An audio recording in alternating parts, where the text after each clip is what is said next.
आप लोग कृष्ण की मीरा को तो जानते हैं, पर क्या आपने कभी शिव की मीरा के बारे में सुना है?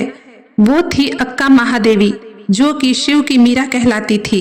अक्का का जन्म कर्नाटक के उदुतड़ी गांव में हुआ था। उनके माता पिता शिव भक्त थे। इसी कारण बचपन से ही महादेवी भी शिव की भक्ति करती थी। महादेवी की शादी एक जैन राजा कौशिक से हुई, लेकिन उन्होंने शिव पूजा के लिए राजा से आजादी की शर्त रखी थी।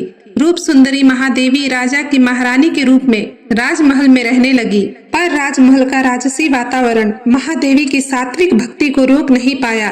जब राजा ने अपना वचन तोड़कर उनकी भक्ति में बाधा डाली और उन्हें सांसारिक सुख की ओर मोड़ना चाहा, तो उन्होंने राजपाट सांसारिक जीवन का त्याग कर दिया और घर से निकलने लगी। तभी राजा ने भरी सभा में कहा, महादेवी, ये वस्त्र और जेवर भी मेरे हैं। उन्होंने उसी वक्त सभा में अपने सारे वस्त्र और जेवर उतार दिए और नग्न अवस्था में अपने लंबे बालों से शरीर को ढककर महल से निकल पड़ी। महादेवी ने अपने लंबे बालों से खुद के तन को ढका। उसी निवारण देह ने शिव तत्व की खोज यात्रा आरंभ की। महादेवी 800 किलोमीटर दूर महीनों पैदल चलकर भिक्षा मांगती, तिरस्कार सहते संत अल्लामा के आश्रम पहुंची, मगर शिव तत्व की प्राप्ति उन्हें बीच रास्ते में हो गई थी। उनकी आंतरिक शारीरिक रचना बदल गई थी। उनका मासिक धर्म रुक गया था। रोम छिद्रों में से राख की विभूति निकलनी शुरू हो गई थी।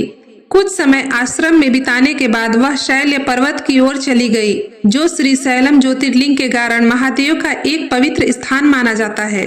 वहां उन्होंने कृष्णा नदी के किनारे एक गुफा में भगवान शिव का ध्यान किया और श्री शैलम ज्योतिर्लिंग में समा गई।